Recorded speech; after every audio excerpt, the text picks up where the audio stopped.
আর যেমন জজবার মাধ্যম দিয়ে মোজাদের তরিকায় একটা মানুষের উন্নতি করে দেওয়া হয়, তখন সুলুকির মাধ্যম দিয়েছিল, বড় কঠিন ছিল। আলোচনাটা একদম সময় পালি করে দিয়ে দেবো। তাবু সাহেব মুসা জাহাঙ্গীর রহমতুল্লাহ আলাইহি তখন মস্ক করছে তরিকায় মুহাম্মাদি। আর সেই তরিকায় মুহাম্মাদি করতে গেলে অল্প খেতে হবে, সর্বসময় আল্লাহ আল্লাহ জিকির করতে হবে, আর একটা গোপন জায়গায় বসে সর্বসময় আল্লাহ সাধ্য সাধনা করতে হবে। তাই উনি একটা নদীর ধারে একটা গাছের তলায় বসে সর্বসময় আল্লাহ আল্লাহ স্মরণ করতেন। উপস্থিত তরিকাতে সালেকিন ও মাদ্রাসায় মাসুমিয়াত ছাত্ররা, আজকের দিন এটা হলো রবিউস সানি মাসের 11 তারিখ।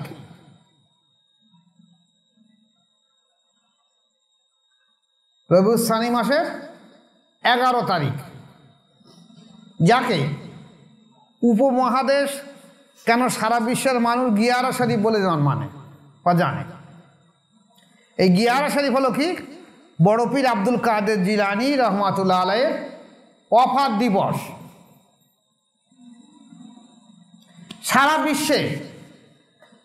সারা বিশ্বে আজ এই দিনটা পালন হচ্ছে। সমস্ত অলিয়া উলিয়ারা এই দিনটাকে পালন করছে। যারা অলিয়া উলিয়া, যাদের অন্তরের অনুভূতি আছে, তারা সবাই আজ দিনটাকে পালন করছে। যে যেভাবে করতে পারে করছে। কেউ দুটো ফকির মিসকিন খাইয়ে দিয়ে দিচ্ছে, কেউ দুটো বস্ত্র বিলি করছে, কেউ একটু দোয়া খায়ের করছে, কেউ একটু কোরআন তেলাওয়াত করছে। আমরা কি করেছি বা আমরা কি করব? আমরা আমাদের মাদ্রাসার ছাত্র দিয়ে আজকে এক খতম কোরআন তেলাওয়াত করেছি। আর এই শুভ মজলিস হিসেবে যদি কিছু আলোচনা আল্লাহ পাক সওয়াব দেয়, সেগুলো বিশ্বের সমস্ত অলিয়া উলিয়াদা নবীদের রূহ পাকে সওয়াব পৌঁছে দেওয়ার জন্য আমরা একটা চিন্তা ভাবনা রেখেছি, এবং শেষকালে আগত মেহমানদের কিছু মেহমানদের ব্যবস্থাও রেখেছি। এখন আসুন, এই যে গিয়ারা শরীফ বা বড় পীর আব্দুল কাদের জিলানী রহমাতুল্লাহ ওয়াফাত শরীফ আমাদের পালন করে কি লাভ হবে? কেউ প্রশ্ন করতে পারে আমাদের লাভটা কি? লাভটা এই, অলিয়া উলিয়াদের কথা, অলিয়া উলিয়াদের জীবনী, অলিয়া উলিয়াদের মৃত্যুবার্ষিকী, ওয়াফাত দিবস যদি পালন করা হয় মজলিসে, তাহলে তাদের ওসিলা করে আল্লাহ পাক একটা রহমত সেই মজলিসে বর্ষণ করে দিয়ে দেয়। আর সেই মজলিসে সেই রহমতের মাধ্যম দিয়ে কি ফায়দা হয়? এদের এই অলিয়া উলিয়াদের স্মরণের কারণে সেই মজলিসে যারা থাকে তাদের গুনাহে সগীরাগুলোকে আল্লাহ পাক মাফ করে দিয়ে দেয়। আর কি করে? যতগুলো গুনাহে সগীরা আল্লাহ পাক মাফ করে দিয়ে দেয়, অতটা নেকিও তাদের আমল নামায় আল্লাহ পাক দিয়ে দেয়। তাহলে অলিয়া উলিয়াদের স্মরণ করলে আমাদের লাভ ছাড়া লস নেই। এখন সত্য হলো, এই অলিয়া উলিয়াদের স্মরণ করতে গেলে স্মরণকারী ব্যক্তি স্মরণ করবে, এটা খেয়াল রাখতে হবে। স্মরণকারী ব্যক্তি স্মরণ করুক। মাসুক আশেকের কথা স্মরণ করে, আশুক মাসুকের কথা স্মরণ করে, প্রেমিক প্রেমিকা স্মরণ করে, প্রেমিকা প্রেমিকের কথা স্মরণ করে। তাহলে আজ যদি আমাদের অন্তর শুদ্ধ সুস্থ না হয়ে থাকে, তাহলে আমরা এই অলিয়া উলিয়াদের স্মরণ করে আমাদের কোনো লাভ হবে না। কারণ আল্লাহ রাসূল সাল্লাল্লাহু আলাইহি ওয়াসাল্লামের হাদিস যে মানুষ যখন গুনার কাজ করে, মানুষ যখন কোনো গুনার কাজ করে, সেই গুনাহ 5টা ইন্দ্রিয় আছে মানুষের, আর 6টা রিপু আছে।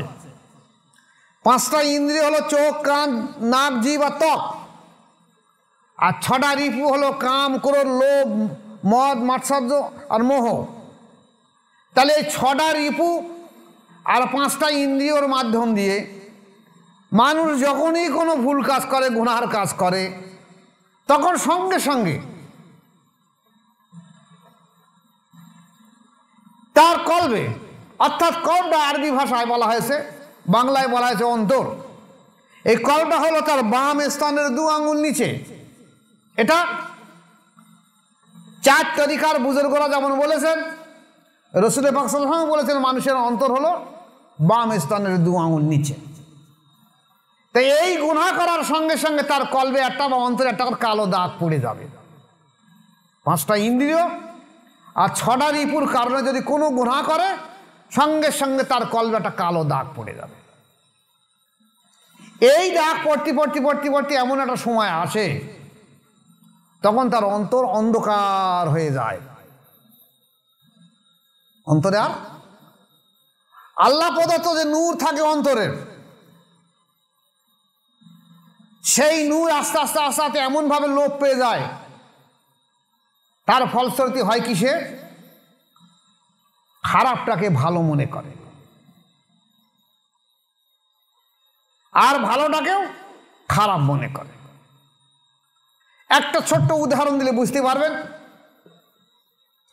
একটা মানুষের যদি সাপে কামড়ায়, আল্লাহ না করুক, এই সাপে কামড়ানোর সঙ্গে সঙ্গে দেখা গেছে সাপের বিষের ক্রিয়ায় এই ব্যক্তিকে যদি কোনো তেতো জিনিস, যেমন নিম পাতা, যদি গোটা কত নিম পাতা ভেঙে তাকে দেওয়া হয় যে তুমি নিম পাতা গালে চিবাও, চিবিয়ে বলো তোমার স্বাদটা কেমন লাগছে, সে চিবিয়ে যদি ঢোক মেরে বলে যে নিম পাতা মিষ্টি লাগছে, তাহলে মনে করতে হবে এই ব্যক্তি সাপে কামড়েছে বিষাক্ত সাপ। আর যদি নিম পাতা তেতো লাগে, বলা হবে এই ব্যক্তি বিষহীন সাপে কামড়েছে। তবে জানো, এর উপরে ভরসা করে আর সাপে কাটা রুগীটা বাড়ি রেখে দেবেন না। এটা একটা পদ্ধতি, রুগীটাকে সঙ্গে সঙ্গে হসপিটাল নিয়ে যাবে। তাহলে দেখা গেছে, আমরা জানি যে সাপে কাটলে বিষের ক্রিয়ায় তেতোটা তার মিষ্টি বলে মনে হয়। তাহলে একটা মানুষই যদি অন্তরে কালো দাগ পড়ে পড়ে অন্তর অন্ধকার হয়ে যায়, তাহলে সেই অন্ধকার অন্তরের দ্বারা তার আর কোনো কল্যাণ বা ভালো কাজ করা সম্ভব হবে না। আরও একটা উদাহরণ দিলে বুঝতে পারবেন। হারিকেন, চিমনি বা লণ্ঠন আগে যেমন ছিল, এখন বিজুলি বাতি এসে, কিন্তু আগে হারিকেন ছিল, লণ্ঠন ছিল, আরও অনেক কিছুর নাম তালা ছিল। তো এই হারিকেনগুলো রাত্রে জ্বালানোর পরে সকালে যদি বা সন্ধ্যার আগে যদি ফের ভালো করে কাঁচটা না মোছা হয়, তাহলে হারিকেন জ্বলবে, তেল পুড়বে, হারিকেন জ্বলবে, কিন্তু ওর আলোয় কোনো বাচ্চার পাশে পড়াশুনো করতে পারবে না, কিছু দেখতে পাবে না। কিন্তু তেলও পুড়বে, আলোও জ্বলবে, ওর দ্বারা কোনো কল্যাণ হবে না। ঠিক তদ্রূপ মানুষের অন্তর কালো দাগ পড়ে গেলে এ আর কোনো ভালো কাজ করতে পারবে না, ভালো কাজকে খারাপ মনে করবে, খারাপ কাজকে ভালো মনে করবে। যার জন্যই একটা লোক যদি গাঁজা খায়, তাড়ি খায়, মদ খায়, তাস খেলে, সাট্টা খেলে, তাকে যদি বলা হয়, সে কী বলে? ও আমি ঠিক আছে, আমার অন্তর ঠিক আছে, আমার অন্তর ঠিক আছে। তোরা নামাজ পড়িস 5 ওয়াক্ত, তা কী হয়েছে? তোর থেকে আমার অন্তর ভালো আছে। তার অন্তর এত অন্ধকার হয়ে গেছে, সে খারাপটাকে ভালো বলে মনে করছে। এই বিষ তোলা হবে কি করে? এই বিষের ক্রিয়া তুলতে গেলে, যেমন ওই ব্যক্তি যাকে সাপে কামড়েছে তাকে হসপিটালে গিয়ে তাকে ইঞ্জেকশন দিয়ে তার বিষ নষ্ট করাতে হবে।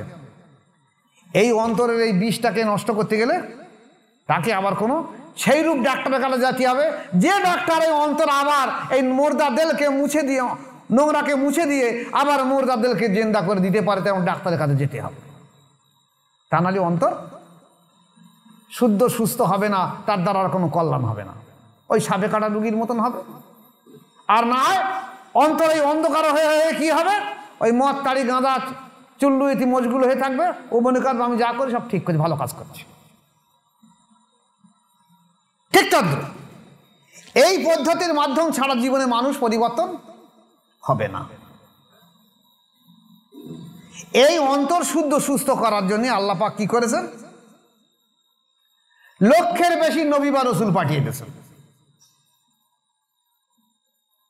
এই নবী বা রসুলদের পর্দা নেওয়ার পরে, বিশেষ করে আমাদের রসুল পাক সাল্লাল্লাহু আলাইহি ওয়াসাল্লাম পর্দা নেওয়ার পরে এবারে আত্মার নবী আসবে না। তাহলে এই মুর্দাদেরকে জিন্দা করে দেবে কে? এই মানুষকে আল্লাহর সঙ্গে জোড় পয়দা করে দিয়ে দেবে কে? এই মানুষকে আল্লাহর সঙ্গে পরিচয় করে দিয়ে দেবে কে? এদের জন্য এমন কিছু ব্যক্তির দরকার যারা ওই নবীওয়ালা কাজ আবার করে নিতে পারবে, যাদের দ্বারা আল্লাহ পাকেই নবীওয়ালা কাজ করিয়ে নেবে। তাদেরকে অলিয়া উলিয়া বলা হয়। এটা এমনি এমনি হয় না। এই অলিয়া উলিয়াদের শান আল্লাহ পাক এত মর্যাদা দিয়েছে যে আল্লাহ পাক বলেছে কি, আমাদের অলিয়া উলিয়াদের কোনো ভয় নেই, কোনো ভয় নেই। এবং তাদের জন্য তোমরা স্মরণ করো, তাদের মৃত্যুবার্ষিকী স্মরণ করো। আমি তোমাদের গুনাহে সগীরাগুলো, এই মজলিসে বসে থাকার কারণে গুনাহে সগীরাগুলোকে আমি আল্লাহ পাক মাফ করে দিয়ে দেব। এবং তোমাদের সেই গুনাহগুলো যে কলবের উপরে দাগ পড়েছে, সেই দাগগুলোকে আমি আল্লাহ পাক খাস করে মুছে দিয়ে দেব। আর কি? আর আমার এই ওলিকে স্মরণ করছো বলে আমি আল্লাহ পাক তোমার আমল নামায় যতক্ষণ তুমি থাকবে প্রত্যেকটা পলকে একটা করে নেকি আমি তোমার আমল নামায় লিখে দিয়ে দেব। তাহলে অলিয়া উলিয়াদের স্মরণ প্রয়োজন রয়েছে।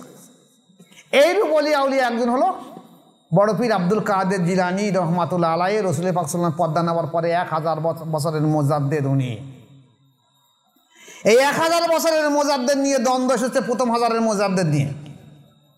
শরিয়াতপন্থী আলিমরা বলেছে যে প্রথম হাজারের মুজাদ্দেদ ওমর বিন আব্দুল আজিজ রহমাতুল্লাহ আলাইহি। কি নাম? ওমর বিন আব্দুল আজিজ তো উনি। আর এলমে তাসাউফপন্থী বলেছে না, বড় পীর আব্দুল কাদের জিলানী রহমাতুল্লাহ আলাইহি। কিন্তু আমরা তাসাউফ হিসেবে আমরা মেনে নেব বড় পীর আব্দুল কাদের জিলানী রহমাতুল্লাহ আলাইহি প্রথম হাজারের মুজাদ্দিদ, 1000 বছরের সংস্কারক। দ্বিতীয় হাজারের মুজাদ্দিদ কে ছিলেন? পাঞ্জাবের সেরিন্দে মুজাদ্দিদ আলপেসানি আহমদ ফারুকি সেরহিন্দ রহমাতুল্লাহ আলাইহি, আমাদের তরিকার যিনি সর্দার বা জনক। তাহলে এই বড় পীর আব্দুল কাদের জিলানী রহমাতুল্লাহ আলাইহি যদি আমরা তার জীবনে আলোচনা করি তাহলে আমাদের গুনাহে সগীরা মাফ হবে এবং আল্লাহ পাক আমাদের আমল নামায় নেকি লিখে দিয়ে দেবে।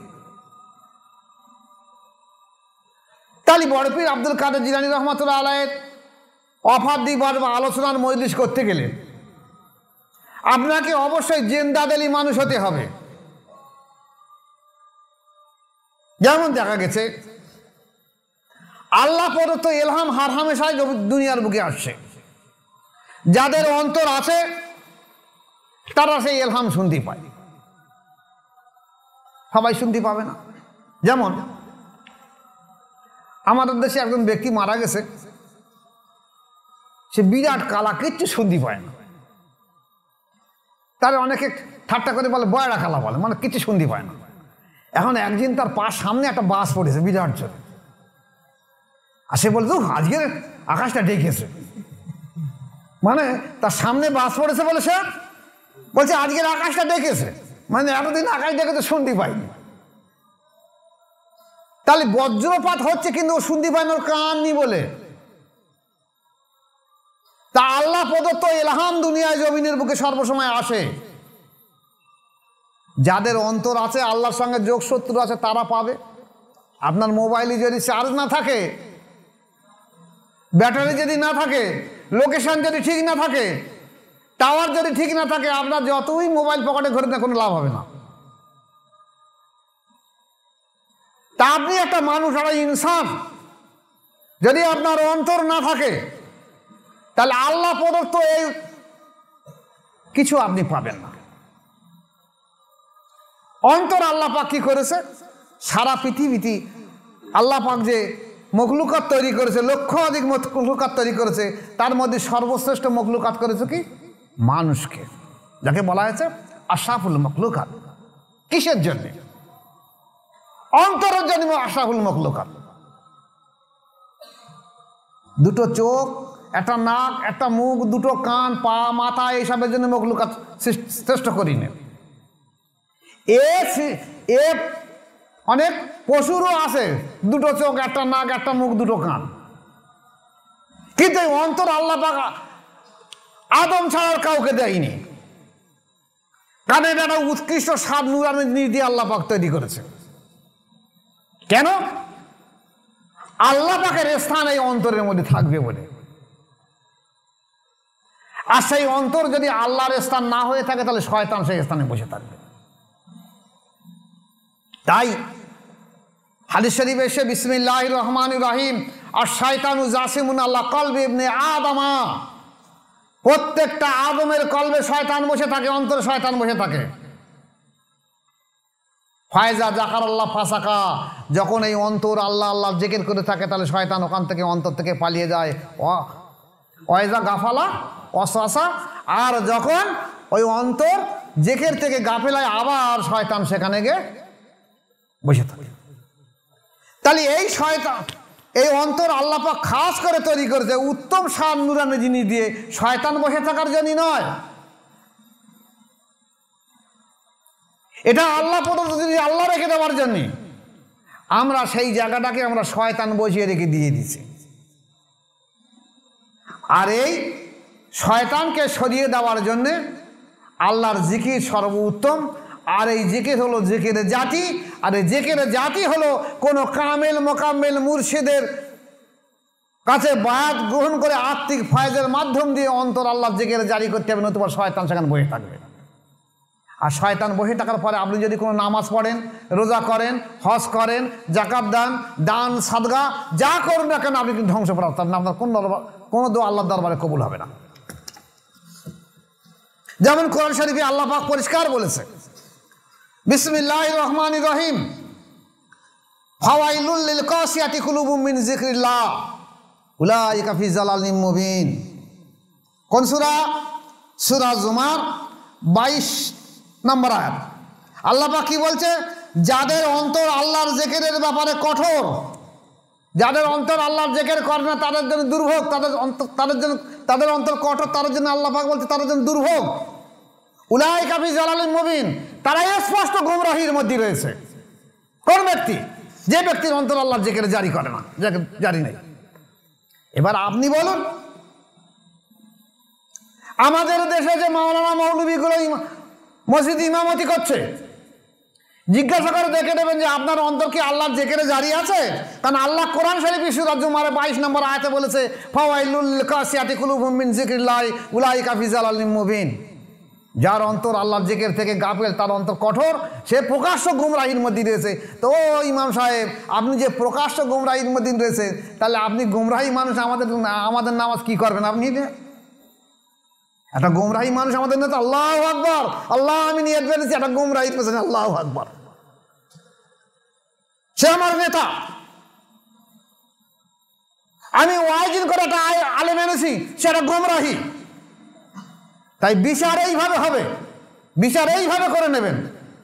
যদি কোনো ইমাম থাকে তাকে বলে দেবেন, ভাই যদি আপনার অন্তর আল্লাহর জিকিরে জারি না হয়ে থাকে, পরিষ্কার আল্লাহ পাক সূরা জুমারে বলেছে 22 নম্বর আয়াতে, তাহলে অন্তত আপনি এমন কোনো মাশায়েখের কাছে যান যে মাশায়েখ আল্লাহর খাস রহমতের দৌলতে আপনার মুর্দাদেরকে আল্লাহর জিকিরে জারি করে দেয়, তাহলে আপনি ইমামতি করুন। নতুবা আপনি পথভ্রষ্ট গুমরাহি মানুষ, তা গুমরাহি মানুষকে আমি কি নেতা বানাবো, আল্লাহু আকবার বলবো? তাহলে সারা জীবন ধরে আপনি গুমরাহিগিরি করবেন, আমার নামাজ তো আল্লাহ দরবারে কবুল হবে না। আপনি যখন আমার মা বাবার কবরের ধারে গিয়ে আমি দেখিনি যাচ্ছি, হুজুর আমার মা মৃত্যুবাসীকে চলুন একটু দোয়া করে দেবেন, তা আপনি তো গুমরাহি মানুষ, পথভ্রষ্ট মানুষ, আপনাকে আমি নেতা বানিয়েছি, আপনি দোয়া করেন জীবনে কবুল হবে?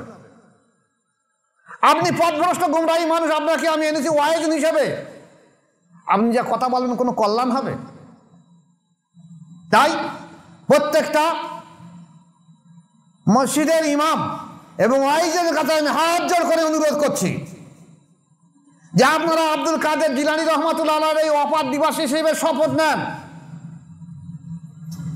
ইনশাআল্লাহ আমরা শপথ নিচ্ছি, আমরা তেমন কোনো পীর মাশায়েখ দেখে তাদের কাছে বায়াত গ্রহণ করে আমার মুর্দাদেরকে জিন্দা করে নেব, নতুবা আমি যা কাজ করছি আমি তো জাহান্নামে যাব, আর এই সমস্ত ব্যক্তিগুলোকে নিয়ে জাহান্নামে যাব।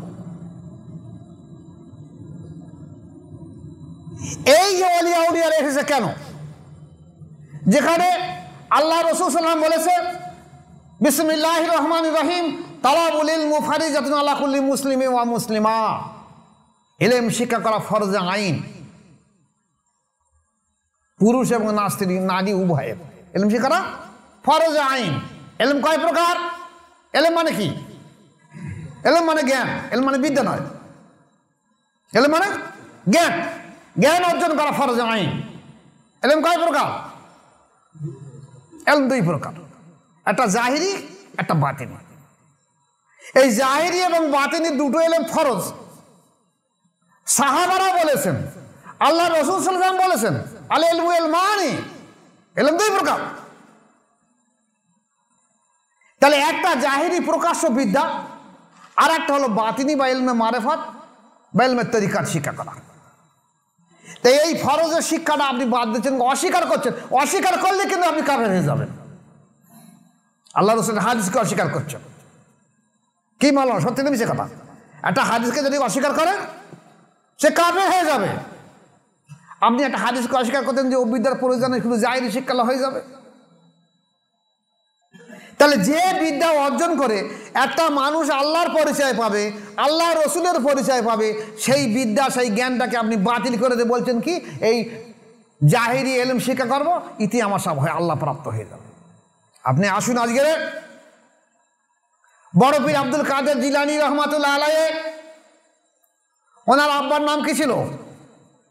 আবু সালে মুসা জঙ্গি রহমাতুল্লাহ আলাইহি। উনি তরিকায়ে মোহাম্মদীর একটা তরিকার মানুষ ছিল। আজকের যেমন প্রসঙ্গ রেখে একটু কথা বলে নেই, আজকের যেমন আমরা এখানে বসে তরিকায়ে মোজাদ্দেদি নিয়ে পরামর্শ করছি, আলোচনা করছি, এত বড় সাহস এজিদের পিরিয়ডে ছিল না।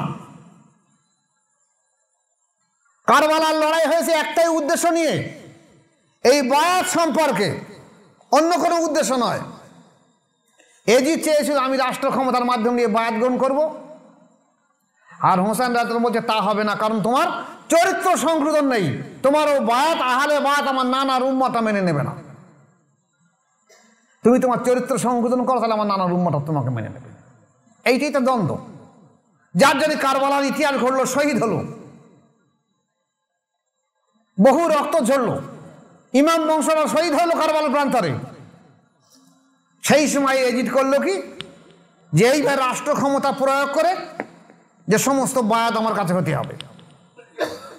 তখন যেসব সাহাবা তাবিঈন ছিল তারা কি করলো, যারা বায়াত গ্রহণ করছে না, হাজার হাজার কোরআনের হাফিজ এবং আল্লাহর ওলি সাহাবাদেরকে এজিদের দুশমন এজিদ এবং তার সেনাপতিরা শহীদ করে দিয়ে দিয়েছে। আল্লাহর দিন তো আল্লাহ টিকিয়ে রেখে দেবে। তাই বহু সাহাবা এবং তাবিঈন কি করলো, রাতের অন্ধকারে বাড়ি ছেড়ে গ্রামে বনে জঙ্গলে এখানে সেখানে দূর দেশে সব পালিয়ে গেল, যেখানে যদি থাকে তাহলে আমাদের শহীদ করে দিয়ে দেবে, কতল করে দিয়ে দেবে। এই শয়তানদের কাজ হলো এই। সেই সুযোগে এজিদ কি করলো, যে এই বায়াতটাকে, ইলমে মারিফাতের বায়াতটাকে রাষ্ট্রের বায়াতের দিকে প্রচার করতে লাগলো। সেই সময়ে এই বহু হাদিসটাকে বাতিল করে দেওয়া হলো এবং সংকলন করা হলো। সেই জন্য আজকে দ্বন্দ্ব বেশি হয়েছে, জাল হাদিস না জয়ীফ হাদিস, অমুক হাদিস তমুক হাদিস সবই করেছে উমাইয়া আব্বাসিয়ার যুগের এই শয়তানের দলটা। তাহলে তারা পালিয়ে গেল, তারা এক জায়গায় প্রকাশ্যে বসে ইসলাম প্রচার করতে পারেনি ভয়তে, বায়াত করাতে পারিনি, বায়াতের মজলিস করাতে পারিনি ভয়তে। করলে এজিদ যে আমার কাছে যদি বায়াত হোক না যখন, তখন তাদের কতল করে দিয়ে দাও।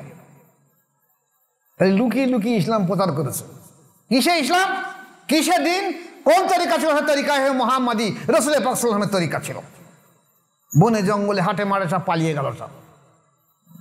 আবু সালে মুসা জঙ্গি রহমাতুল্লাহ আলাইহি তেমনি একজন তরিকায় মোহাম্মদীর বুজুর্গানে দিন ব্যক্তি, আল্লাহ প্রেমিক, উনি তখনও পূর্ণতা প্রাপ্ত খেলাফত পাননি। কঠোর সাধ্য সাধনা করছে, এটা মোজাদের তরিকা নয় যে আমেরিকায় বসে আর এখান থেকে পূর্ব কাটালে মজাদার দরবার শরীফের মাথায় আঙুল দিয়ে ইশারা করছে, কল জারি হয়ে যাচ্ছে, খুব মজা লাগছে। পৃথিবীর এক প্রান্ত থেকে অন্য প্রান্তরে বসে বায়াত হয়ে ইমুর মাধ্যম দিয়ে আর আঙুলে ইশারা করে দিচ্ছে, বায়াত হয়ে অন্তর জেগে দেওয়া যাচ্ছে, খুব মজা লাগছে। সেই পিরিয়ডে এত সহজ ছিল না, কঠোর সাধ্য সংযম। তারা আজ যেমন জজবার মাধ্যম দিয়ে মোজাদের তরিকায় একটা মানুষের উন্নতি করে দেওয়া হয়, তখন সুলুকির মাধ্যম দিয়েছিল, বড় কঠিন ছিল। আলোচনাটা একদম সময় পালি করে দিয়ে দেবো। আবু সাহেব মুসা জাহাঙ্গীর রহমতুল্লাহ আলাইহি তখন মস্ক করছে তরিকায় মুহাম্মাদি। আর সেই তরিকায় মুহাম্মাদি করতে গেলে অল্প খেতে হবে, সর্বসময় আল্লাহ আল্লাহ জিকির করতে হবে, আর একটা গোপন জায়গায় বসে সর্বসময় আল্লাহ সাধ্য সাধনা করতে হবে। তাই উনি একটা নদীর ধারে একটা গাছের তলায় বসে সর্বসময় আল্লাহ আল্লাহ স্মরণ করতেন, অল্প খেতেন। এইভাবে অতিবাহিত হতে কিছুদিন পরে দেখা গেছে খুদ পিপাসায়, খুদের তাড়নায় উনি অস্থির হয়ে গেছেন। তখনই দেখলেন ওই নদী দিয়ে একটা আপেল ফল ভেসে যাচ্ছে। তো উনি তখন খিদের যন্ত্রণায় মনে করলেন এই ফলটা না তুলে ভক্ষণ করি। আবার চিন্তা করলেন যে আমি যে এলমে তাসাউফি আমল করছি, এই ফলটা আমার ভক্ষণ করা আমার তো নিষেধ হবে, যেহেতু কার ফল আমি জানি না। তাসাউফি এই পরেশগারি অবলম্বন করতে শেখায়। আর যেমন আলেমরা, যেমন তাসাউফি আবু বকর সিদ্দিক রহমতুল্লাহ আলাইহি ছিলেন, উনি ওনার ওসিয়াতের মধ্যে লিখেছে যে বাদে স্তরের লোকেরা, সুদখোর, ঘুষখোর, মদখোর, তাড়িখোর, আলঠালা, দোরঠালা লোকেরা যে চাঁদা মশলা করে এক জায়গায় করে যে আলেম বা ওয়াইজিনদের দেয়, এ খাদ্য খাওয়াও হারাম, আর এ পয়সা নেওয়া আলেম ওয়াইজিনদের জন্য হারাম। কেন? উনি তাসাউফি ছিলেন বলে করেছে। আর আজকের ওনার বংশধর থেকে আরম্ভ করে তামাম ওলামারা কি করছে, আরে যা আলু পোয়াছে সব হালাল, যা আলু পোয়াছে সব হালাল। ও দেখ না সুদখোর, ঘুষখোর, মদখোর, তাড়িখোর সব। কারণ এলমে তাসাউফি নেই, অন্তর নেই বলেই ঘটনা ঘটে যাচ্ছে। আবু সালেহ মুসা জাহাঙ্গীর রহমতুল্লাহ চিন্তা করলেন যে সমুদ্রের এই ফলটা, নদীর এই ফলটা হয়তো কয়েকদিন পরে পচে যাবে, তাহলে বোধহয় নিষিদ্ধ হবে না। ফলটা পচে গেলে তো এমনি নষ্ট হয়ে যাবে, তো নষ্ট যখন হয়ে যাবে তখন আমি খেয়ে নেই। উনি ফলটা তুলে এনে ভক্ষণ করলেন। করার পরে ওনার চিন্তা ভাবনা হলো, যখন শরীরের স্বস্তি হল, চিন্তা ভাবনা আসলো যে আমি কি ভুল করলাম না ঠিক করলাম। আমার এতদিনের সাধ্য সাধনা সামান্য একটা আপেলের জন্য সব বরবাদ হয়ে যাবে। আমি এতদিন ধরে যে অন্তর জেগে জারি করার জন্য কঠোর সাধ্য সাধনা করছি, নফসের তাজকিয়ার জন্য সাধ্য সাধনা করছি। আল্লাহ পাক যেখানে কোরআন শরীফ বলছে কদ আফলাহা মান যাক্কা ওয়া কদ খাবা মান দাসসাহা, যে ব্যক্তি নফসের সাধ্য সাধনা করে নফসের তাজকিয়া করতে পারলো, একমাত্র সেইটি জান্নাতি হবে, সেইটি কামিয়াবি, আর কেউ হবে না। এই নফসের তাজকিয়ার জন্য এত সাধ্য সাধনা করতে সামান্য একটা ফল আমাকে ক্ষতিগ্রস্ত করে দেবে। যেভাবে এর উৎস যেখান থেকে ফল এসছে আমি তার কাছে গিয়ে মাপ চেয়ে নেবো। তাই নদীর পাড় থেকে হাঁটতে হাঁটতে গিয়ে দেখলাম একটা আপেল বাগান আছে। সেই খোঁজ নিয়ে দেখলো এই বাগানের মালিক অমুক একজন ব্যক্তি আছে। তার নাম কি ছিল? বাগানের মালিক নাম ছিল আব্দুল্লাহ সাউমেই রহমাতুল্লাহ আলাইহি। আব্দুল্লাহ সাউমেই রহমাতুল্লাহ আলাইহি। তাই সেই ব্যক্তির কাছে গিয়ে বললেন যে আমি তো মনে হচ্ছে আপনার গাছের ফল হবে, আমি একটা তাসাউফি মানুষ, সাধ্য সাধনা করি, খিদের যন্ত্রণায় অস্থির হয়ে গিয়ে বাধ্য হয়ে আমি একটা ফল এখানে ভেড়ে যাচ্ছিলাম, ভক্ষণ করেছি, আপনি আমাকে মাফ করে দিয়ে দেন। তিনি বললেন দেখো মাফ তো করে দেবো। তা উনিও এই তরিকায় মুহাম্মাদের একজন মাশায়েখ ছিলেন, আল্লাহর ওলি মানুষ ছিলেন। উনি দেখলেন যে যে ব্যক্তি একটা ফলের জন্য একদম সরে আসতে পারে, এবং উনি ওনার অন্তর্চক্ষু দিয়ে দেখলেন এই ব্যক্তি অন্তরে যেখানে জারি হবার ফুল ফুটে উঠার মতো অবস্থা ঘটে উঠেছে, তাহলে একটুকুনি সুযোগ দিলে তো ফুলটা ফুটে উঠবে। একদম মহান সাধক ব্যক্তি, এই জমানায় এত বড় ব্যক্তি পাওয়া যায় না। তখন উনি বললেন ঠিক আছে আমি আপনাকে মাফ করে দিতে পারি, সত্য আছে কি আপনি 12 বছর আমার এই বাগানটা দেখাশোনা করবেন, তার জন্য আমি খাওয়া দাওয়া দেবো আমার বাড়ি, আপনি নামাজ কালাম পড়েন তো ওটা আমার এই খানকা শরীফে পড়বেন, আপনি তাসবিহ করে মুরাকাবা করেন তো ওটা আমার খানকা শরীফে করবেন, আমার সহবরে থাকবেন। তা 12 বছরে বাগান পরিচর্যা করতে হবে। তাই করা হলো। এই সোহবতের মাধ্যম দিয়ে দেখা যায় তার অন্তরে অনুভূতি আসলো। বড় পীর আব্দুল কাদের জিলানী আব্বা আবু সালেহ মুসা জঙ্গি রহমতুল্লাহ অন্তর অনুভূতি আসলো, অন্তর জেকের জারি হলো, উনি আল্লাহর ওলি হয়ে গেলেন। 12 বছর অতিবাহিত হওয়ার পরে উনি বললেন বিদায় চেয়েছেন। তো উনি বললেন বিদায় তো দেবো, তা আমার একটা মেয়ে আছে, যদি আপনি আমার মেয়েটাকে বিবাহ করেন তাহলে আমি আপনাকে মাফ করে দিয়ে দেবো। তবে সত্য হলো আমার মেয়েটা চোখে কিছু দেখতে পায় না, কানে কিছু শুনতে পায় না, মুখে কথা বলতে পারে না এবং হাঁটতে পারে না, কানা খোঁড়া বোবা কালা। তা আপনি কি আমার এই মেয়েটাকে বিবাহ করবেন?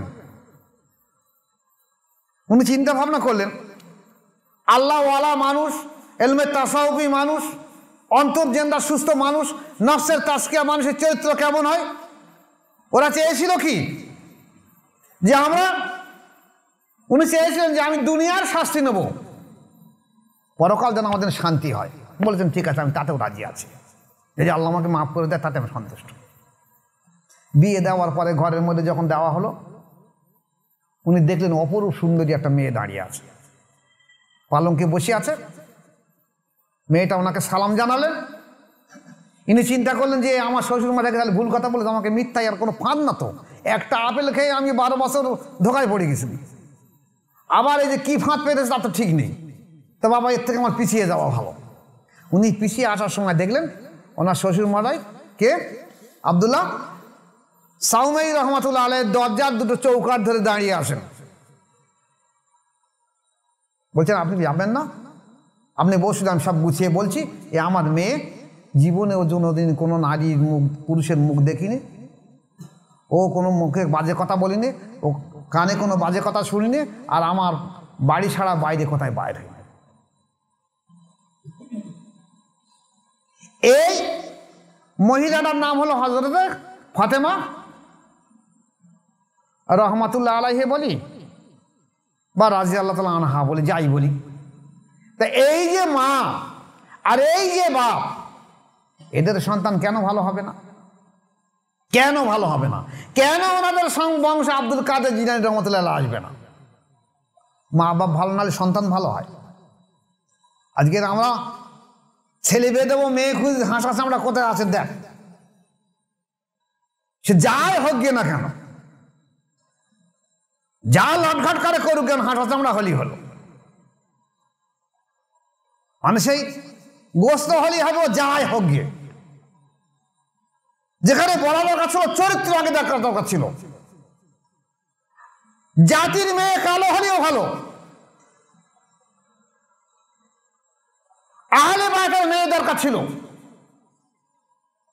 আমরা তা না করে হাঁটা চামড়া এটুকুনি লেখাপড়া শিখেছে, আমরা চরিত্রের দিকে তাকাইনি। এই জন্য আমাদের অবস্থা এই, আমাদের সন্তানের অবস্থা এই। আমাদের সন্তান মদ খাবে না, গাঁজা খাবে না, চুল্লু খাবে না, কাদের সন্তান খাবে? আমাদের সন্তান বাপের বিরুদ্ধে লাড়ি ধরবে, কাদের সন্তান ধরবে? আমাদের বিরুদ্ধে সন্তান বউ আর মা, বউ আর ছেলে একসঙ্গে জোগাড় হয়ে মা বাবা ঠেঙা মেরে কার ঠেঙাবে? আমাদের সন্তান বুড়ো বয়সে মা বাবার বৃদ্ধাশ্রম দেবে, কাদের দেবে? বাড়ি থেকে বার করে দেবে, কাদের দেবে? তুমি চিন্তা করতে পারো না, তুমি যখন সন্তান জন্ম দেবে একটা উপযুক্ত আদর্শ মা খুঁজে পাওনি, তা না পেয়ে তুমি তখন হাঁটা চামড়া খুঁজেছো। আর এখন এরকম করলে হবে? এখন তো ভক্তি হবে। তাই আমার অনুরোধ, আপনারা যখন সন্তান ছেলে মেয়ে বিবাহ দেবেন, চেষ্টা করবেন আহলে বায়াতের মেয়ে বা ছেলে খোঁজার জন্য, তাহলে তাদের জীবন সুখী হবে, একটা সন্তান তৈরি হবে। এই সন্তানের, এই দুই মহান ব্যক্তির সন্তান হলো আব্দুল কাদের জিলানী রহমাতুল্লাহ আলাইহি। এই বৈশিষ্ট্যের মালা বক্স বলতো, যার মা ভালো তার চা ভালো, যার মা বদমাইশ তার বাচ্চাও বদমাইশ। হতেই হবে, মা ভালো হতে হবে।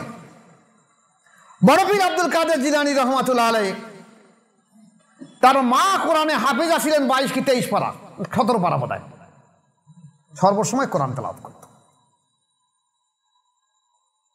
শিশু অবস্থায় উনিও মায়ের কোলে বসে 1 বছর 2 বছর 3 বছর 4 বছর মা সহবরে থেকে থেকে মা কোরআন তেলাওয়াত করতে, উনি শুনে শুনে মুখস্থ করে নিতেন। আমাদের দেশে দেখেননি, বাচ্চা ছেলে ওই হেল্লা নাড়া দিচ্ছে আর গান বলছে, কচি ঘুমো রে ঘুমো, কচি ঘুমো রে ঘুমো। এখন সে শুয়ে শুয়ে শুয়ে শুয়ে সেও শুনেছে, শুনে ওর পরে আবার ওর মারা একটা বাচ্চা এসে ও আবার হাঁটতে পারে না ভালো করে, ও আবার হ্যাঁ নাড়াতে বলতে কচি ঘুমো রে, কচি ঘুমো রে, ঘুমো কচি ঘুমো রে ঘুমো, কারণ শুনে শুনে মুখস্থ হয়ে গেছে, গানও বলতেছে। নাকি সত্যি তো মিছে কথা? তা বড় পীর আব্দুল কাদের জিলানী ঠিক তদ্রূপ। শিশু অবস্থায় 5 বছর বয়স ওনার মা যখন মক্তবে ভর্তি করে দিয়েছিলেন, উনি তখন মক্তবের আলিম সাহেব এসে বলেন, বাবা এসো আমি তোমাকে, এখনকার যেমন ইয়াসালাম কোরআন হয়েছে বাগদাদি কায়দা আছে, তখন কী কেতাব ছিল জানি না, তো দর্শে দিচ্ছে, প্রথম শিক্ষা দিচ্ছে আলিফ বা তাসা বা আলিফ বে তেসে। উনি বলছেন, হুজুর আমি একটা বলি আগে শোনেন। বলছে বলো। তো উনি আউযুবিল্লাহ বিসমিল্লাহির রহমানির রহিম পাঠ করে সূরা বাকারা সূরা নিসা থেকে আরম্ভ করা শুরু করেছে। ওস্তাদ বলছে দেখি কি করে, কথাটা যায় দেখি। তো ভালো ছেলে, আমাকে পড়াতে হল না, অনেক কোরআন তেলাওয়াত করছে। দেখা গেছে 17 পারা পর্যন্ত। তা বলছে আর আমি জানি না, আমার মা এই পর্যন্ত কোরআনে হাফেজ ছিলেন, মা ছোটবেলায় পাঠ করতেন, আমি তার শুনে শুনে শুনে শুনে মুখস্থ করে নিয়েছি। কোনো ব্যক্তি বলছে যে উনি ওনার মায়ের পেটে থাকার সময় ওনার মা পড়তেন বলে মায়ের পেট থেকে 17 পারা কোরআন মুখস্থ করে এসছে। কিন্তু এটা বাস্তব ঠিক যে আমরা যখন জানি যে শুনে শেখা সর্বোত্তম শিক্ষা, তাহলে 5 বছর যখন বাচ্চাটা মার কাছে ছিল, হয়তো 5 বছরের মধ্যে শুনে শিখতে পারে। আবার এটাও হতে পারে মায়ের পেট থেকে শিক্ষা আসতে পারে। আল্লাহর ওলিদের বহু কেরামতিও আছে। এই বড় পীর আব্দুল কাদের জিলানী রহমাতুল্লাহ আলাইহি মাকে বললেন, মা আমার তো এখানে কোরআন হাফেজ হয়ে গেছে, তা আমার ইচ্ছা হলো আমি বাগদাদ শহরে মাদ্রাসায় নিজামিয়া, বড় মাদ্রাসা, তখন পৃথিবী বিখ্যাত মাদ্রাসা, ওই মাদ্রাসায় গিয়ে আমি হাদিস আর তাফসীর শিখব। মা বলেন, বাবা 400 কিলোমিটার দূর, এখানে তুই আমার একমাত্র সন্তান, যদি তুই চলে যাস, তোর বাপ মারা গেছে, আমি দেখি করে থাকবো। জেদ ধরতে, মা আমি যাবই যাব, জ্ঞান অর্জন করা, জ্ঞান পিপাসু, আরে আল্লাহ তাকে বড় করে দেবে। অবশেষে মা রাজি হলো, ঠিক আছে বাবা তাই হোক, তবে বাড়ির সাথে উঠে দেখবে ওই পাশে এখান থেকে কাফেলা, মানে এই রাস্তা আছে, এখান থেকে যে রাস্তাগুলো উট ঘোড়ায় করে যায়, ওরা সব কাফেলা ব্যবসা করে যায়, বাগদাদ শরীফে যায়, ওইরকম যদি দেখো আমাকে বলবে।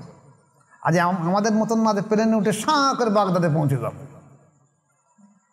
তখন ছিল কি কাফেলায় উট ঘোড়ার পিঠে চড়ে যাবে। ছুটে উপরে গিয়ে দেখে এসে বলছে, মা এবার যাচ্ছে, আমি দেখি তুমি চলো। মা কি করলো, একটা জামায় 40টা সোনার মোহর এই বগলের তলায় সেলাই করে দিয়েছে, আস্তিনের ভিতরে। বলছে, বাবা মিথ্যা করার জীবনে যেন বলিস না, আরে 40টা মোহর দিয়েছি, যতদিন চলবে, তারপর আল্লাহর উপরে তাওয়াক্কুল করবে। আমি দোয়া রাখি, আমি তোমাকে আল্লাহর উপরে সব ছেড়ে দিয়ে দিচ্ছি। আমি মাদ্রাসায় দেই না সন্তান, আমি আল্লাহর উপর তাওয়াক্কুল করে ছেড়ে দিয়ে দিচ্ছি। দেশে কাফেলাদের বললেন যে আপনারা একটু লক্ষ্য রেখে দেবেন, তারপর আল্লাহ পাক যাও নসিবি দেখে স্থায়ী হবে। আমাদের ছেলে, ওরে বাবা, মা একটু মাদ্রাসা পাঠিয়ে আছে, মা ঘন্টায় ফোন করছে, আমার ছেলে কেমন আছে, আমার ছেলে কেমন আছে। সপ্তাহে আসতে, মা আসতেছে, বাপ আসতেছে, ভাই আসতেছে, দাদা দাদি, নানা নানি, ওরে সর্বনাশ। মা দোয়া করেছে, আল্লাহ এই সন্তানটাকে আমি তোমার উপর সুপর্দ করে দিয়ে দিলাম, তুমি এর হেফাজত জিম্মাদার, তুমি দেখো। বাগদাদ শহরে গিয়ে এই যাবার ভিতরে বহু কেরামতি ঘটনা ঘটেছে, যে ঘটনা বললে আমার মূল জায়গায় অনেক বড় হয়ে যাবে, তবু ছোট্ট করে বলে দিয়ে দেই। যে এক মঞ্জিলে গিয়ে দেখা যাচ্ছে ডাকাতি পড়লো। সেই ডাকাতরা সমস্ত মালামাল নেওয়ার পরে ওনাকে জিজ্ঞেস করেন, এই খোকা তোমার কাছে কিছু আছে? উনি বললেন, হ্যাঁ আমার মা আমার এই জামার আস্তিনে 40টা সোনার মোহর রেখে দিয়ে গেছে। ডাকাতরা মনে করে ছেলে মানুষ, ভয়ে সংকোচে মিছে কথা বলে ফেলতেছে, হ্যাঁ আছে। আবার একজনে জি করে, খোকা তোর তো কিছু আছে? বলছে, হ্যাঁ আমার মা 40টা মোহর দিয়েছে আমাদের আস্তিনের তলায়। ওরা মনে করছে বোধহয় ঠাট্টা করছে। সবার টাকা এক জায়গায় করে ভাগ বন্টন করার পরে সর্দার বলছে, আর কারো কিছু টাকা পয়সা নেই? তা দুজন বলছে, সর্দার আমরা একটা বাচ্চাকে জিজ্ঞাসা করি, সে বলছে আমার আস্তিনের ভিতরে 40টা মোহর। তাহলে বলছে, সর্দার আমাকে বলে চল ডেকে আনো বাচ্চাটাকে। আনার পরে দেখা গেল সেই বাচ্চাটা জিজ্ঞাসা করালো, বলছে, হ্যাঁ এই দেখেন আমার জামা খুলে দেখেন, আস্তানের ভেতরে 40টা মোহর আছে। দেখলো শরীর, তাই বলছে, তা তুমি স্বীকার করলে কেন? না বলতে পারতে, আমরা তো তোমার খুঁজে দেখছি না। তা বলছে, না আমার মা বলেছে মিথ্যা কথা বল না, আপনারা জিজ্ঞাসা করেছেন তোমার কাছে কিছু আছে, আমি মিথ্যা কথা বলি। আমাদের ছেলেপিলেরা কি করে বলেন, মাদ্রাসায় বাক্স ভেঙে টাকা চুরি করতেছে, বাক্স ভেঙে খাবার চুরি করতেছে, এর জামা ও চুরি করলাছে, ওর জামা ও চুরি করলাছে। আর মা বলে ক্ষমতা স্বীকার করবি না, ক্ষমতা বলবি না। আমি ছেলে ভালো হয় নাকি জীবনে? হ্যাঁ, হয় নাকি ভালো? ডাকাত এবং ডাকাত সর্দার পায়ে জড়িয়ে ধরে কাঁদতেছে, হুজুর আমরা সত্যি, তুমি নিশ্চয়ই কোনো আল্লাহর ওলি মানুষ, তুমি নিশ্চয়ই রহম স্বরূপ আমাদের সামনে এসো, বাবা আমাদেরকে তওবা কবুল করে নিয়ে নাও, আল্লাহর কাছে তওবা করে দাও, যেন আল্লাহ আমাকে মাফ করে দাও, আমরা এই কাজ আর করবো না। তুমি একটা বাচ্চা মানুষ যদি মিথ্যা কথা মায়ের অঙ্গীকার মনে করছো যে মা বলেছে মিথ্যা কথা বলবে না, আর আমরা কি করছি? কালকে আমাদের ময়দানে আমাদের কৈফিয়ত দিতে হবে। তওবা পড়ে গেল, ভালো হয়ে গেল, চলে গেল নিজামিয়া মাদ্রাসায়। সেখানে গিয়ে 40টা মোহর শেষ হয়ে গেছে, খাওয়া কি জুটবে? আল্লাহর ওলি মানুষ তো, আল্লাহ পরত মানুষ, শিক্ষার পাশাপাশি উনি কতিলা দেখি কোথায় এলমে তাসাউফির আলিম আছে, অলি আছে, সেখানে গিয়ে অবসর সময় বসে বসে দার্স নিতেন, এলমে তাসাউফ শিক্ষা করতে হবে। উনি দেখেছেন যে এলেম দুই প্রকার, আমি তো জাহির এলম শিক্ষা করছি, কিন্তু বাতিনি কোথায় শিখবে? বাতিনি অন্তঃশুদ্ধ তাজকিয়া না হলে আমার কোনো দাম নেই, তাই মুর্শিদ তালাশ করতে লাগলো। আর সেই সময় মাদ্রাসায় নিজামিয়ায় যত রকম মাশায়েখ ছিল, যত রকম আলেম ছিল, যারা দার্স দিত, শিক্ষা দিত, তারা সবাই কিন্তু আল্লাহর ওলি মানুষ ছিল। আমাদের এখন কী সব লেখাপড়া শিখে মাদ্রাসায় পড়াচ্ছে, আর মাদ্রাসা করেছে, মাদ্রাসা থেকে লেখাপড়া শিখে ফিরে সেটা মাদ্রাসা করেছেন, করে খাবার বাহানা 10টা 20টা ছেলে এখন ভিক করে খাচ্ছে, সারা জীবন ভিক করে খাচ্ছে। এসব ছিল না, ভিক করার পদ্ধতি ছিল না। খাওয়া জুটছে না,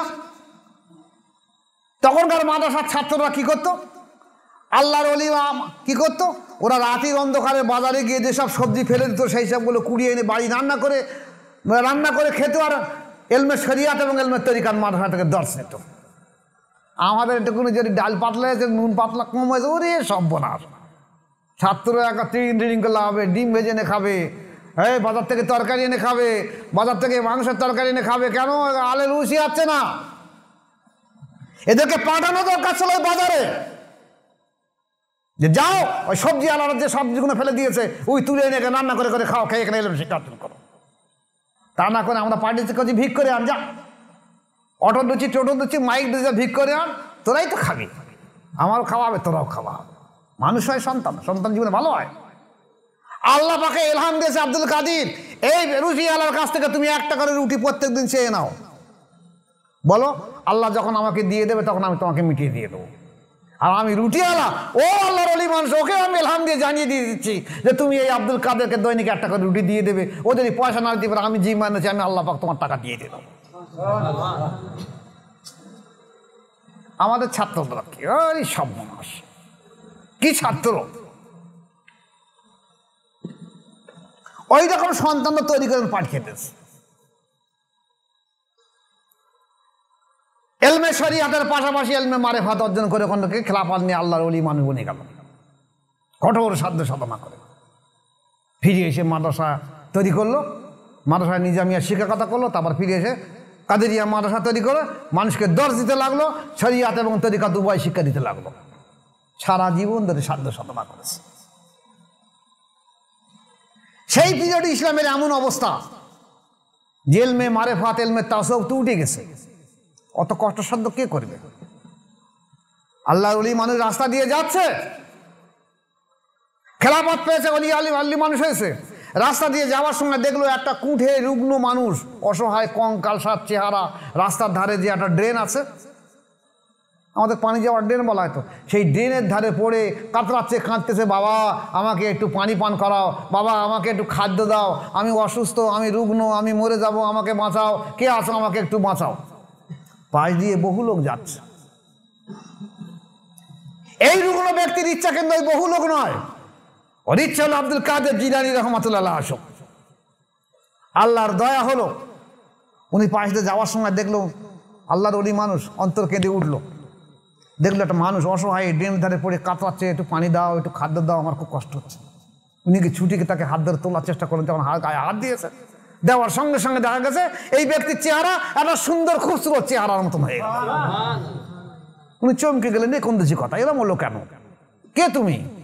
তোমার কি উদ্দেশ্য? বলছে আব্দুল কাদির রহমাতুল্লাহ আলাইহি, আমি হলাম ইসলাম। বর্তমানের ইসলামের এই অবস্থা হয়ে গেছে, তাই আল্লাহ পাকে এমন কোন হাস্তি ব্যক্তি দুনিয়ায় পাঠিয়ে দেওয়া দরকার পড়েছে যার দ্বারা আবার ইসলামকে আবার নতুন করে পুনর্জন্ম দিতে পারে।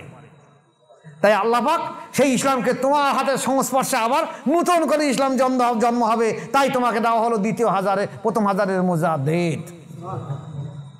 কে তিনি? বড় পীর আব্দুল কাদের। জন্ম কোথায়? হযরত হাসান রাদিয়াল্লাহু বংশে জন্ম উনি। আর হোসেন রাদিয়াল্লাহু বংশে 9 থেকে 10 জন ইমাম জন্মাবে, মেহেদী আলাইহিস সালাম বংশ জন্মাবে। আর হাসান রাদিয়াল্লাহু বংশে জন্মেছে কি বড় পীর আব্দুল কাদের জিলানী রহমাতুল্লাহ। বহু বহু ভুরি ভুরি ওনার কেরামত আছে, আমি কেরামতের দিকে তাকাচ্ছি না।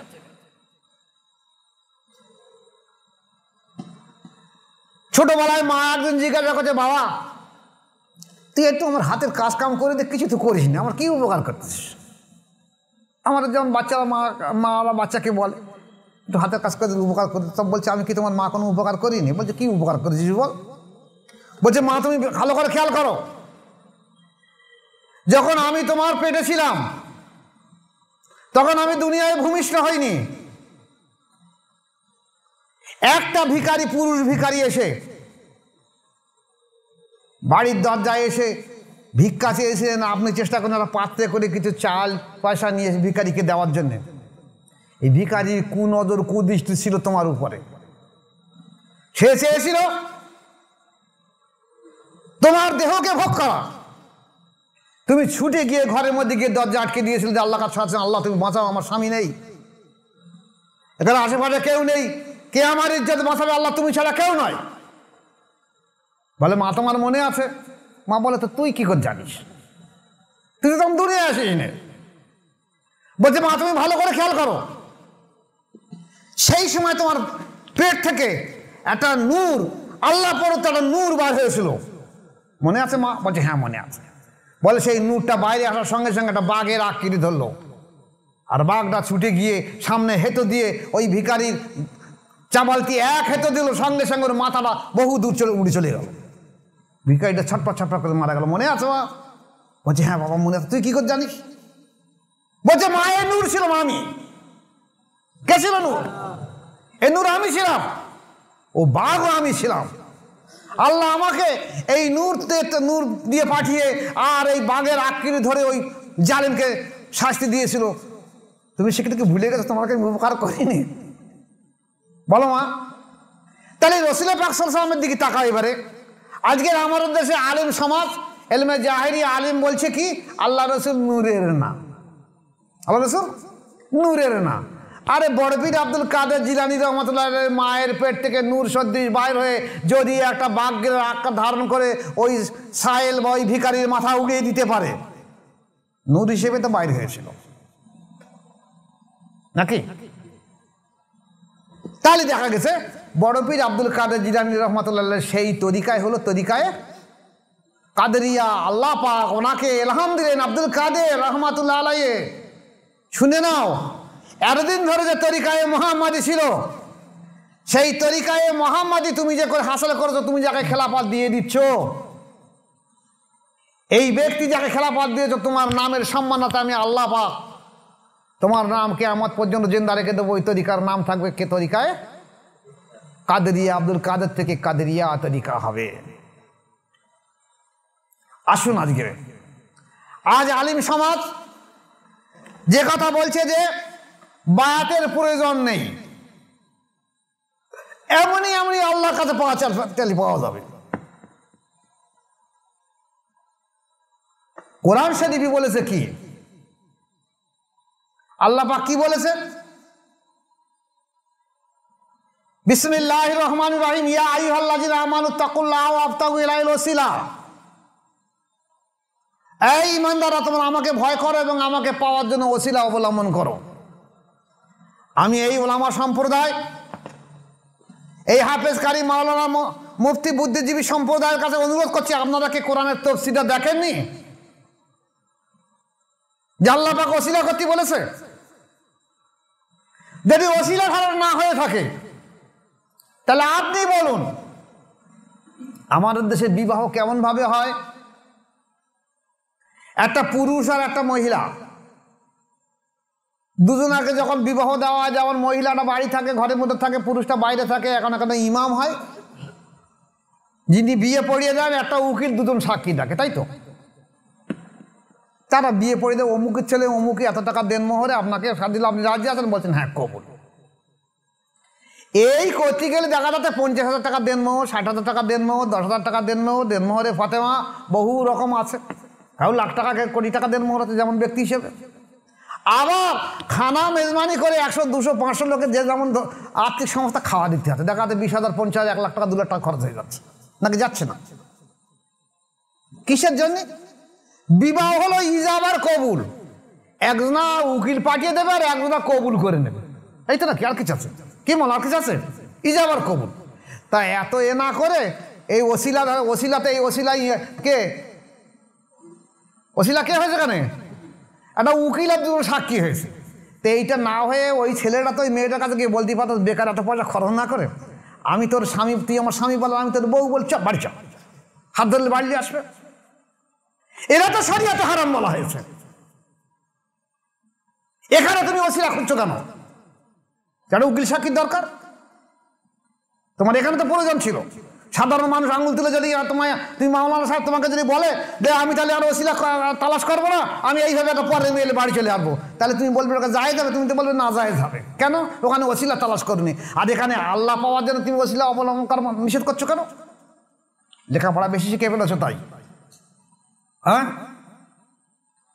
আসলে অন্তর যদি সুস্থ না থাকে তোমার আলেমের একটা পয়সাও দাম নেই, একটা পয়সাও দাম নেই। আরে অন্তর শুদ্ধ সুস্থ করার জন্য আল্লাহর ওলিদের সোহবতে অবশ্যই প্রয়োজন, যেতে হবে, না গেলে জীবনে তোমার অন্তর যেখানে জারি হবে না, সুস্থ হবে না। আর অন্তর সুস্থ না হলে নফসের তাজকিয়া জীবনে আপনার নফসের তাজকিয়া করতে গেলে অন্তর যেখানে জারি করাতে হবে। অন্তর যেখানে জারি না হলে নফসের তাজকিয়া হবে না। কেউ যদি অওয়া ককা না পারে সে জীবনে রিডিং পড়তে পারবে না, নাকি পারবে? তাই তেমন অন্তর যেখানে জারি না হলে কোনো নফসের তাজকিয়া আসবে না, আর তোমাদের কশ্মিন কালো তাজকিয়া আসবে না, তোমরা বেশক জাহান্নামে যাবে।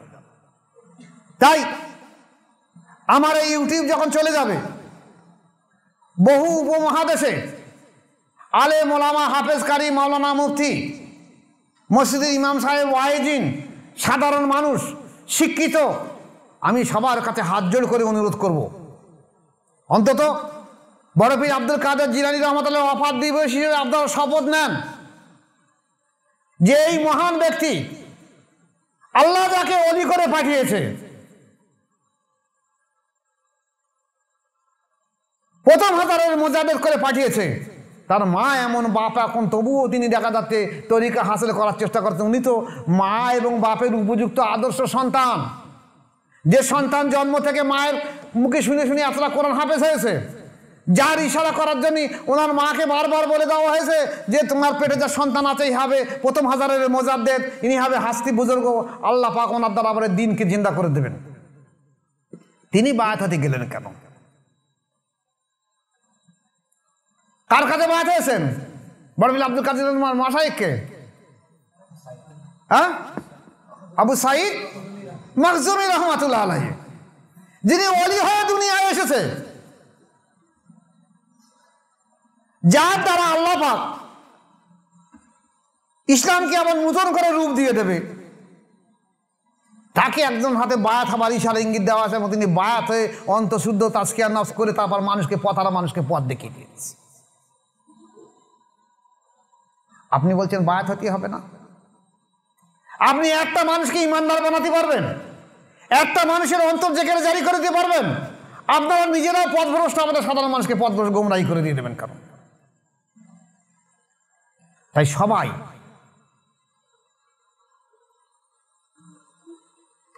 আল্লাহ পাক পরিষ্কার সূরা কাহাফের মধ্যে বলেছে, ওয়ালা তুতি মান আগফালনা কলবাহু আন যিকরিনা ওয়াত্তাবাআ হাওয়াহু কানা আমরুহু ফুরুত্তা।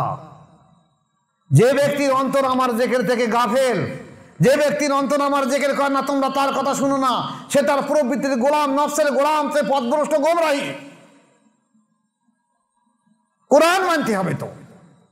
তাই আজ আমি আপনাদের কাছে অনুরোধ করব, যারা কোরআন পড়েছেন পড়ছেন, বাংলা কোরআন তফসিরে এসে বাংলা কোরআন তর্জমা হয়েছে, তারা দেখে আপনারা দেখে নেন এই আয়াতগুলো এসেছে কি না।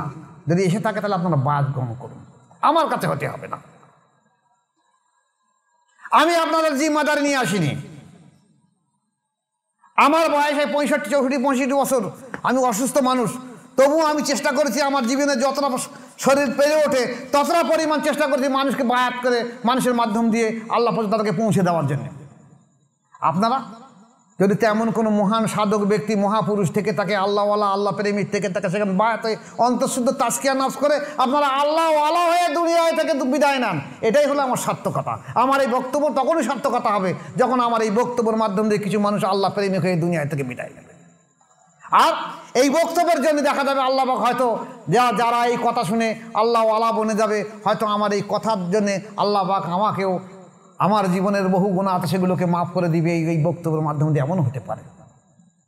এই বক্তব্য হয়তো আমার নাজাতের জারিয়া হতে পারে। তাই আমি সবাইকে অনুরোধ করছি যে আপনারা এই সুযোগ ছাড়বেন না, শপথ নেন। এই যে আব্দুল কাদের জিলানী রহমতুল্লাহ আজকের যে এই অনুশীলনের দিন আছে, এই দিনই যে রহমত বর্ষণ হয় আল্লাহর ওলিদের এখানে, তা সে যদি আপনার অন্তর না থাকে আপনি রহমত পাবেন না। যারা আমার এই মজলিসে আছে অন্তর জেকেরে জারি মজলিস, তারা বলতে পারবে যে এই মজলিসে বসে থাকা, এই মজলিসে আলোচনার সময় অন্তরের অন্তত ফিলিংস বা তাওয়াজ্জুহ ফায়েজ একটু না একটু বৃদ্ধি পেয়েছে নাকি পাইনি? কেন পেয়েছে? এগুলো আল্লাহর রহমত আছে বলে পেয়েছে, এইটাই হলো আল্লাহর রহমত। তাহলে আমি যদি আলোচনা বড় করে দিই অনেক বড় হয়ে যাবে, আমি আর বড় করব না। ওনার কেরামতি নিয়ে সারা বিশ্ব জুড়ে আলোচনা হচ্ছে, কেরামতি নিয়ে সারা জায়গায় ফাটিয়ে দেওয়া হচ্ছে, বড় পীর সাহেবের কেরামতি অমুক ছিল তমুক ছিল। আমি সেদিকে চাচ্ছি না। আমি চেয়েছি উনি যে পদ্ধতির মাধ্যম দিয়ে ইসলামের মধ্যে দাখিল হয়েছে, যে পদ্ধতির মাধ্যম দিয়ে মানুষকে পথহারা মানুষকে পথ দেখিয়ে দিয়েছে, আপনারা সেই পথে আসুন। ওই কেরামতি বলে আপনার কোনো লাভ হবে না। বড় পীর সাহেব বায়াত হয়েছে, আপনি বায়াত হন। বড় পীর সাহেব অন্তর নফসের তাজকিয়া করেছে, আপনি অন্তর যেখানে নফসের তাজকিয়া করুন। এটা করলে আপনার লাভ হবে। আপনার বড় পীর সাহেবের কেরামতি বলে আপনার কোনো লাভ হবে না, সে ওয়াইজেরও লাভ হবে না, আর এরও কোনো লাভ হবে না। বরঞ্চ প্রতিজ্ঞা করুন যে আমি আজ প্রতিজ্ঞা করছি ইনশাআল্লাহ আমি খুব তাড়াতাড়ি অচিরে প্রয়োজন পড়ে আজ কি কাল কি পরশু আমি বায়াত গ্রহণ করে আমিও সাধ্য সাধনা করব। যদি বড় পীর সাহেব বলি হতে পারে তা আমিও পারবো না কেন? আল্লাহ পাক আমাদের প্রত্যেক ভাইকে তৌফিক দেখ যেন আমরা এই ওলিয়া আউলিয়াদের চিরদিন স্মরণ করতে পারি এবং তাদের নেক দোয়ায় যেন আল্লাহ পাক আমাদেরকে জান্নাত নসিব করে দিয়ে দেয়। আল্লাহ পাক আমাদের দুনিয়া এবং আখিরাতে ভালাই রাখে। আমাদের সন্তান সন্ততিগুলোকে আল্লাহ পাক যেন আল্লাহর ওলি বানিয়ে দেয়, তাদের দ্বারা যেন ইসলামের কিছু খেদমত নিয়ে দেয়। আমরা এই দোয়া করি আল্লাহ পাকের কাছে, আল্লাহ আমাদের সবাইকে দোয়াকে কবুল করুক। ওমা আলাইনা ইল্লাল বালাগ। আসসালামু আলাইকুম ওয়া রাহমাতুল্লাহি ওয়া বারাকাতুহু।